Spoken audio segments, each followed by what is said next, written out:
Yet again, another review that I'm super late to. As you guys know, I'm a big Creepshow fan. I really love the first 2 seasons. I reviewed those on the channel, and even though this came out last year, season 3 I mean, I went ahead and decided to watch it since I got a Shudder account finally. It hasn't hit DVD yet, so I couldn't see it. I watched all 6 episodes yesterday, and I really found myself kind of underwhelmed. It kind of sucked, frankly. I mean, it has its moments, but it kind of is just boring. It's dull. I don't know what happened. Now, I said in my season 2 review back when I wasn't editing things that I thought that was a lesser season than season 1. There was a lot more misses than there were hits, but it was still fairly balanced. Season 3 is kind of the anti-Season 1. There were more positives in Season 1, and this one really has more negatives than anything. I don't really know what it is with Season 3. It kind of feels uninspired the way the previous 2 seasons clearly were. And it kind of feels repetitive. It feels like we did a bunch of zombie stories throughout this season. Just in case you don't remember, or just in case you haven't seen the show, basically every single episode is about 45 minutes to 50 minutes long, and there are 2 stories per episode. So every segment is about 25 minutes long per episode. And it feels like a good 80 to 85% of these episodes had something to do with a zombie or a zombie-like creature or situation. Now, if each season we're gonna go for themes, that would have been fine if it had been advertised that way, if I had known about it or somebody else had told me about it, but I went into this not knowing that, and it's not really a theme, really. At least it's not advertised that way in the show, like with a new intro or something. And I'm kind of glad I'm not the only person who feels the way I feel, because it looks like the reviews on the Shudder app and online on like IMDb and stuff seem to be fairly mixed about this season. But it's not a total loss. We have good episodes in here, we have good segments in here, but there might be like 3 or 4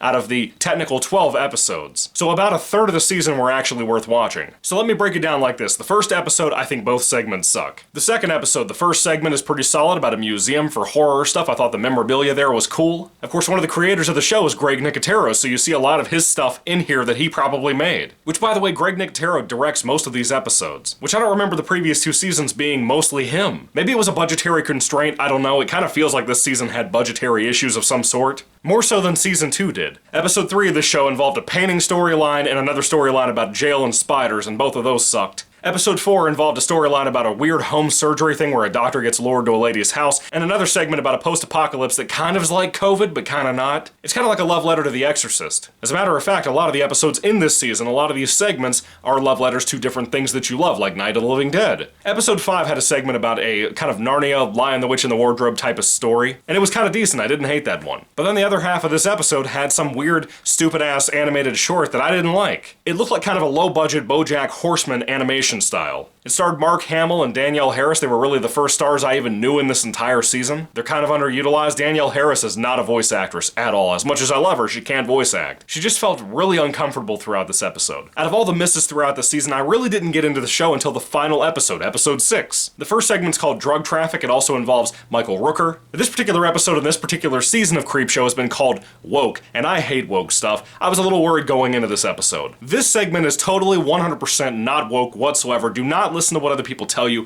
As someone like myself, I promise you it's not. I actually kind of like the message of it and the execution of that message and all the means that we get to this creepy-ass message at the end of this episode. Yeah, it's a wee bit political, but it's for both sides and I really like what we do with it. I thought it would be more annoying than it was, but it actually turned out very well because of the monster in this storyline. This story is kind of based on an urban legend that I had heard from overseas. I don't know where it was from, but I really thought it was creepy, and when you see it, you'll know what I'm talking about if you've heard of this urban legend. It was really fun. It was probably my favorite segment of the entire season, as a matter of fact, and I enjoyed it quite a bit. The other segment in episode 6 is called A Dead Girl Named Sue. This is the love letter I was talking about to Night of the Living Dead. It's in black and white. A lot of characters here that we follow, mainly the sheriff of the town, are talking about how there are dead people coming back to life around the city limits and in other places around the country, and it basically is tied into the Night of the Living Dead world from George Romero. I thought that was really clever how they did that, because basically they took the news reports from different parts of Night of the Living Dead's original movie, the black and white movie, and they put it into this on TVs, on radio shows, that kind of thing, like it's actual news being broadcast not only in that movie, but in this show at the same exact time. It was very well utilized, but I don't really think the episode itself was that great, at least in the ending of the episode. Even as a love letter, it was kind of underwhelming compared to how, like, Deadstream, which I just reviewed, was a massive love letter to Evil Dead. The music, as always, in Creepshow is good. Even in the worst episodes of this series ever in any season, it still has good music. Even though this season was kind of bad, I do want to say this, at least they stuck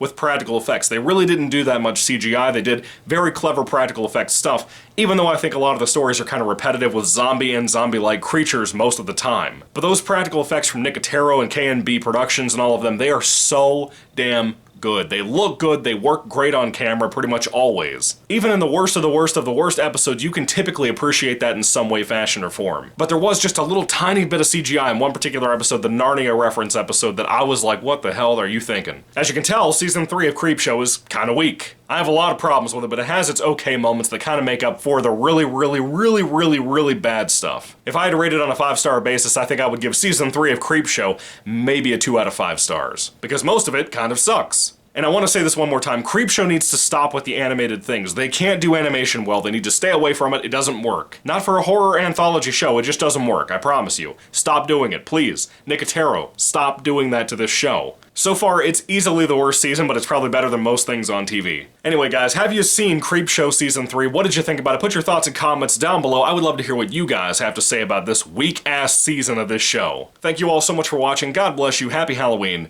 and goodbye.